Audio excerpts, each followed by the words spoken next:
Hi friends, this is RP. So ఈ వీడియోలో మండేకి Nifty bank Nifty levels, దాంతో పాటుగా ఈరోజు కొన్ని ఐటీ స్టాక్స్ కి టెక్నికల్ లెవెల్స్ చూద్దాం. అదేవిధంగా స్టాక్ ఫ్యూచర్స్ యాక్టివిటీ కూడా చెక్ చేసుకుందాం ఈ వీడియోలో. అయితే లాస్ట్ ట్రేడింగ్ డే రోజు ఫ్రైడే జరిగిన ట్రేడింగ్ లో 24,502 దగ్గర నిఫ్టీ క్లోజ్ అయింది. ఇప్పుడు మనకి హైయర్ లెవెల్లో 24,610 దగ్గర రెసిస్టెన్స్ పాయింట్ ఉంది. డౌన్ సైడ్ చూస్తే మనకి ఇప్పుడు ఇమీడియట్ సపోర్ట్ 24,240. సో ఇది ఇమీడియట్ సపోర్ట్ లాగా ఉంటుంది. వన్స్ ఇది బ్రేక్ అయితే మాత్రం మన కీ లెవెల్ స్ట్రాంగ్ సపోర్ట్ లాగా తీసుకునే అవకాశం ఉంది. ఇంకొకటి, వన్స్ కీ లెవెల్ బ్రేక్ అయితే 23,980 కొంత సపోర్ట్ లెవెల్ లాగా ఉంటుంది. ఇది 20 డే ఎక్స్పోనెన్షియల్ మూవింగ్ యావరేజ్. ఒకవేళ 24,150ని బ్రేక్ చేసి దానికన్నా కింద డే క్లోజ్ అయితే మాత్రం మనం పాజిటివ్ బయాస్ కన్నా కూడా ఒక నెగటివ్ న్యూట్రల్ బయాస్ తోని మనం ట్రేడ్ లో ఉండొచ్చు. నెక్స్ట్ మనం బ్యాంక్ నిఫ్టీ లెవెల్స్ చూద్దాం. ఇది bank Nifty daily candle stick chart. Bank నిఫ్టీలో కొంత వీక్నెస్ కనపడింది లాస్ట్ ట్రేడింగ్ డే రోజు. హైయర్ లెవెల్లో బాగా రిజెక్షన్ వచ్చింది ప్రైస్. వీక్లీ పివోట్స్ 52,671 దగ్గరికి వచ్చిన తర్వాత అక్కడి నుంచి కొంత రిజెక్షన్ వచ్చింది ప్రైస్ లో. లాస్ట్ క్లోజింగ్ 52,278 దగ్గర క్లోజ్ అయింది. సో మనం గతంలో అనుకున్న లెవెల్సే, పెద్దగా మార్పు లేవు ఇందులో. 52,350 ఇమీడియట్ రెసిస్టెన్స్ లాగా ఉండొచ్చు. అండ్ డౌన్ సైడ్ మనకి 51,970 ఇది మన కీ లెవెల్. ఈ లెవెల్ మాత్రం చాలా ఇంపార్టెంట్ లెవెల్ లాగా తీసుకోవచ్చు. మనం గతంలో చాలా రోజుల నుంచి చూస్తే 51,970 నుంచి 53,300 మధ్యలోనే చాలా రోజులు ట్రేడ్ అయింది. ఇది బ్రేక్అవుట్ ఇచ్చినప్పుడు మాత్రం స్ట్రాంగ్ మొమెంటం ఉంటుంది ఈ లెవెల్స్ దగ్గర. అయితే ఇప్పుడు మనకి ఒకవేళ ఇక్కడ నుంచి సపోర్ట్ తీసుకొని పైకి వెళ్ళినా గానీ 52,500 అండ్ 52,680 లెవెల్స్ రెసిస్టెన్స్ ఉంటాయి. వన్స్ అవి క్రాస్ అయితే 52,880 వరకు అప్ సైడ్ కి వెళ్ళొచ్చు. లెవెల్స్ చూసుకొని దీంట్లో ట్రేడ్ చేసుకోవచ్చు. అయితే ఇక్కడ బ్యాంక్ నిఫ్టీలో ఒకటి మనం బయాస్ కొంచెం న్యూట్రల్ బయాస్ లాగా కనపడుతుంది. ఏదైనా ఆప్షన్స్ లో ట్రేడ్ చేయాలనుకుంటే మాత్రం కొంత న్యూట్రల్ స్ట్రాటజీని అప్రోచ్ కావచ్చు. నెక్స్ట్ మనం స్టాక్ ఫ్యూచర్స్ యాక్టివిటీ ఒకసారి చూద్దాం. స్టాక్ ఫ్యూచర్స్ లో చూస్తే లాంగ్స్ ఎక్కువగా బిల్డ్ అవుతున్న స్టాక్స్ లో టాప్ లో ఉంది India Mart. India Mart last 2% price పెరిగి 19% ఓపెన్ ఇంట్రెస్ట్ పెరిగింది.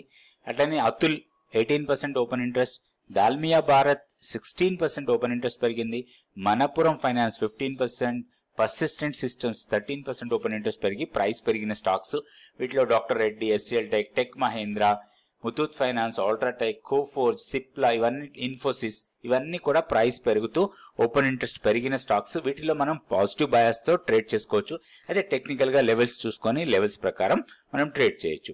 నెక్స్ట్ ఏదైనా స్టాక్స్ లో షార్ట్స్ ఎక్కువగా బిల్డ్ అవుతున్నాయో చూద్దాం. సో కొంత షార్ట్స్ బిల్డ్ అవుతున్న స్టాక్స్ చూస్తే ABB, Asian Paints, Maruti, Kotak bank, తర్వాత కాంకర్, సిమెన్స్, జిఎంఆర్ ఇన్ఫ్రా, వీటిల్లో కొంతగా అంటే ప్రైస్ తగ్గి ఓపెన్ ఇంట్రెస్ట్ పెరుగుతూ ఉంది కాబట్టి వీటిల్లో కొంత ప్రాఫిట్ బుకింగ్ అన్నా జరుగుతూ ఉండొచ్చు, లేదా కొంత షార్ట్స్ బిల్డ్ అవుతున్నట్టు కూడా మనకి ఈ డేటా ప్రకారం తెలుస్తుంది. ఇప్పుడు మనం కొన్ని ఐటీ స్టాక్స్ కి టెక్నికల్ గా లెవెల్స్ చూద్దాం. సో ఐటీ స్టాక్స్ లో మనకి ఫస్ట్ గుర్తొచ్చేది ఇన్ఫోసిస్. సో ఇన్ఫోసిస్ ఒక బాగా డౌన్ ఫాల్ తర్వాత రికవరీ మాత్రం బాగానే అవుతా ఉంది. సో ఇక్కడ చూస్తే మనకి ఒక 4-5 డేస్ కన్సాలిడేట్ అయింది.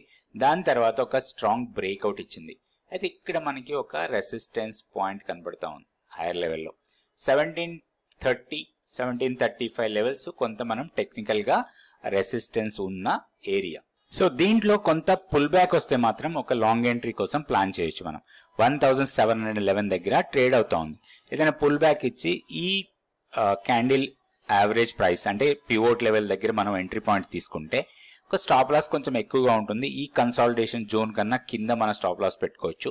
సో మేబీ సమ్వేర్ ఇక్కడ అరౌండ్ 1635 ఆర్ 1640 లెవెల్స్ ని మన స్టాప్ లాస్ అనుకోవచ్చు. అయితే ఇక్కడ ఒకటి 1730 దగ్గర కొంత రెసిస్టెన్స్ ఫేస్ చేయొచ్చు ఈ స్టాక్. అయితే ఇప్పుడు ఇమీడియట్ ఎంట్రీ కాకుండా ప్రైస్ 1730 టెస్ట్ చేసి అక్కడి నుంచి కొంత పుల్ బ్యాక్ ఇచ్చినా కానీ మనం దాంట్లో ఒక ఎంట్రీ పాయింట్ కోసం ప్లాన్ చేయొచ్చు. సో జనరల్ గా మనం ఏంటంటే 1730ని బ్రేక్ చేయగానే ఇమీడియట్ గా మనకి బ్రేక్అవుట్ ట్రేడ్ కోసం ప్లాన్ చేస్తాం. అది తప్పు. ఎందుకంటే 1730 తర్వాత 1745 మనకి ఇమీడియట్ టెక్నికల్ రెసిస్టెన్స్ ఉంది. సో దీన్ని కన్సిడర్ చేయకుండా మనం బ్రేక్అవుట్ ట్రేడ్ వచ్చేసింది కదా అని బ్రేక్అవుట్ ట్రేడ్ చేస్తే చాలా సార్లు బ్రేక్అవుట్ ట్రేడ్ ఫెయిల్ అయ్యే ఛాన్సెస్ ఉంటాయి. సో నెక్స్ట్ 1745 తర్వాత రెసిస్టెన్స్ పాయింట్ ఇది. వన్స్ 1745 క్రాస్ అయితేనే మనకి ఇంకా నెక్స్ట్ హయ్యర్ లెవెల్స్ కోసం మనం ప్లాన్ చేయొచ్చు. వన్స్ 1745 క్రాస్ అయి పైకి వెళ్తే మాత్రం మనకి మంచి ర్యాలీ ఉండొచ్చు. అరౌండ్ 1800 ఆర్ 1840 లెవెల్స్ కూడా టెస్ట్ చేయొచ్చు. ఇక్కడ లెవెల్స్ చూసుకొని లెవెల్స్ ప్రకారం మనం జాగ్రత్తగా ట్రేడ్ చేసుకోవచ్చు ఇన్ఫోసిస్ లో. నెక్స్ట్ ఇంకొక ఐటీ స్టాక్ తీసుకుందాం. నెక్స్ట్ స్టాక్ వచ్చి బిర్లా సాఫ్ట్. బిర్లా సాఫ్ట్ లో లాస్ట్ ట్రేడింగ్ డే రోజు ఒక బ్రేక్అవుట్ ఇచ్చింది.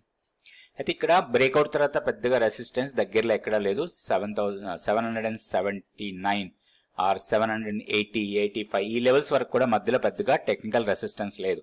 సో ఇది కంటిన్యూస్ గా అప్ సైడ్ కి వెళ్ళడానికి అవకాశాలు ఉన్నాయి. So 732 last trading closing price అది. సో మనకి ఏదైనా పుల్ బ్యాక్ వచ్చి 720 ఆ లెవెల్కి వస్తే మాత్రం దీంట్లో ఒక మంచి లాంగ్ ఎంట్రీ కోసం ప్లాన్ చేయొచ్చు. ప్రీవియస్ స్వింగ్ లోని మన స్టాప్ లాస్ లాగా పెట్టుకోవచ్చు. ఇది స్టాప్ లాస్ అనుకోవచ్చు. 682, 83 లెవెల్స్ కన్నా కిందకి వస్తేనే దీంట్లో ప్రాబ్లం ఉండొచ్చు. అదర్వైజ్ 780, 85 లెవెల్ ని టెస్ట్ చేసే అవకాశం ఉంది. ఇది బిర్లా సాఫ్ట్, ఇది కూడా IT stock. Next IT stock వచ్చి టీసీఎస్ చూద్దాం. So TCS strong rally. ఇక్కడ ఒక గ్యాప్ ఏరియా మొత్తం ఫిల్ చేసి పైకి వెళ్ళిపోయింది. సో ఇప్పుడు మనకి రెసిస్టెన్స్ పాయింట్స్, ఇక్కడ ఒక సప్లై ఏరియా ఉంది 4215 నుంచి 4250. ఈ రెసిస్టెన్స్ ని బ్రేక్ చేస్తేనే మనకి ఒక స్ట్రాంగ్ మొమెంటం ఉండొచ్చు. అదర్వైజ్ పుల్ బ్యాక్ లో కూడా మనం ట్రేడ్ చేసుకోవచ్చు. రెండు రకాలుగా మనం దీంట్లో ఒక ట్రేడ్ ప్లాన్ తయారు చేసుకొని ట్రేడ్ చేసుకోవచ్చు. జనరల్ గా ఇవన్నీ కూడా ఈ వీడియోస్ అన్ని కూడా ఎలాంటి రికమెండేషన్స్ కాదు. మనం టెక్నికల్ లెవెల్స్ ఎట్లా చూస్తాం, ఆ టెక్నికల్ లెవెల్స్ ప్రకారం ఎలా ట్రేడ్ చేసుకుంటాం అనేది నేర్చుకోవడానికి యూజ్ అవుతాయని నేను అనుకుంటున్నాను. సో ఇక్కడ చూస్తే మనకి ఒకటి ఇంపార్టెంట్ గా ఒక మనం ఫిబొనాచి ఎక్స్టెన్షన్ లెవెల్స్ చూసినప్పుడు ఇది ర్యాలీగా వెళ్ళింది, ఇక్కడ నుంచి పుల్ బ్యాక్ ఇచ్చింది. So first resistance, second resistance అయిపోయాయి. ఈ రెండు లెవెల్స్ కూడా క్రాస్ చేసి పైకి వెళ్ళింది. 4265 ఇమీడియట్ రెసిస్టెన్స్, తర్వాత 4320 ఇవి రెండు resistance points. So pull back trade చేసేటప్పుడు మనకి ఈ 61.8% రీట్రేస్మెంట్ లెవెల్ మంచి ఎంట్రీ లెవెల్ లాగా ఉంటుంది. సో మన గతంలో ఇందాక కూడా అనుకున్నాం ఈ లెవెల్స్కి వస్తే మాత్రం ఒక మంచి ఎంట్రీ కోసం ప్లాన్ చేయాలి. జనరల్ గా ఈ స్టాక్ పైకి వెళ్ళిన తర్వాత ఈ రెసిస్టెన్స్ పాయింట్ దగ్గర కొంత ప్రాఫిట్ బుకింగ్ వచ్చి ఏదైనా పుల్ బ్యాక్ ఇస్తే మనకి 2-3 పాయింట్స్ దగ్గర మనకి రెస్ట్. ఒకవేళ ఇమీడియట్ గా డౌన్ కి వచ్చి 4060 ఆర్ 4100 లెవెల్ కి వస్తే కూడా లాంగ్ ఎంట్రీ తీసుకోవచ్చు. లేదా ఇది 4230, 250 లెవెల్ కి వెళ్ళి కొన్ని పుల్ బ్యాక్ ఇచ్చి 4160కి వచ్చినా దీంట్లో ఒక లాంగ్ ఎంట్రీ కోసం ప్లాన్ చేసుకోవచ్చు. స్టాప్ లాస్ ప్రతి లెవెల్ కి బ్రేక్ అయి కిందకి వెళ్తే దాన్ని మన స్టాప్ లాస్ లెవెల్ లాగా తీసుకోవచ్చు. ఇది టీసీఎస్. నెక్స్ట్ ఇంకొక ఐటీ స్టాక్ చూద్దాం. ఈ స్టాక్ వచ్చి హెచ్సిఎల్ టెక్నాలజీస్. ఇక్కడ కూడా ఒక బ్రేక్అవుట్ ఇచ్చింది. ఇది ఒక సప్లై ఏరియా. సో ఇక్కడ కన్సాలిడేట్ అయింది, కన్సాలిడేట్ అయిన తర్వాత బ్రేక్అవుట్ ఇచ్చింది. సో ఈ బ్రేక్అవుట్ అప్ సైడ్ కి వెళ్లే అవకాశాలు ఉన్నాయి. మనకి హైయర్ సైడ్ లో రెసిస్టెన్స్ పాయింట్స్ చాలా దూరంలో ఉంది. సో ఇది 1670, ఇక్కడ నుంచి 100 రూపీస్ పైన రెసిస్టెన్స్ ఉంది. కాకపోతే మనం ఒక్కసారి మన ఫిబొనాచి లెవెల్స్ కూడా ఒకసారి చెక్ చేసుకుందాం, పైన ఎక్కడెక్కడ రెసిస్టెన్స్ ఉన్నాయనేది. ఇది ర్యాలీగా వెళ్ళింది. సో చిన్న కరెక్షన్ తర్వాత ర్యాలీ. సో ఇప్పుడు 1563 ఇమీడియట్ రెసిస్టెన్స్, కానీ ఇది బ్రేక్ చేసే అవకాశాలు ఎక్కువ ఉంటాయి ఉన్న మొమెంటం ప్రకారం చూస్తే. నెక్స్ట్ మనకి రెసిస్టెన్స్ లెవెల్ 1610, తర్వాత 1660. ఇది జోన్ కొంచెం టిపికల్ జోన్ లాగా ఉంటుంది. 1660 నుంచి 1680 ఇది చాలా వరకు ప్రాఫిట్ బుకింగ్ జోన్ లాగా ఉంటుంది. ప్రైస్ ఇక్కడికి వస్తే చాలా మంది ప్రాఫిట్ బుకింగ్ కోసం ప్లాన్ చేస్తారు, ఇక్కడ ప్రాఫిట్ తీసుకుంటారు. ఇప్పుడు మన లెవెల్స్ ప్రకారం ఏదైనా చిన్న పుల్ బ్యాక్ ఇచ్చినా ఆర్ 1563ని క్రాస్ చేసి దానిపైన సస్టైనబుల్ గా ఉన్నా కానీ దీంట్లో లాంగ్ ఎంట్రీకి ప్లాన్ చేసుకోవచ్చు. 1500 కన్నా కిందకు వస్తే స్టాక్ లో వీక్నెస్ రావచ్చు. సో లెవెల్స్ చూసుకొని లెవెల్స్ ప్రకారం మనం ట్రేడ్ చేసుకోవచ్చు. ఇది హెచ్సిఎల్ టెక్నాలజీస్. నెక్స్ట్ వీడియోలో మళ్ళీ కొన్ని stocks, Nifty, bank Nifty levels చూద్దాం. Thank you for watching this video.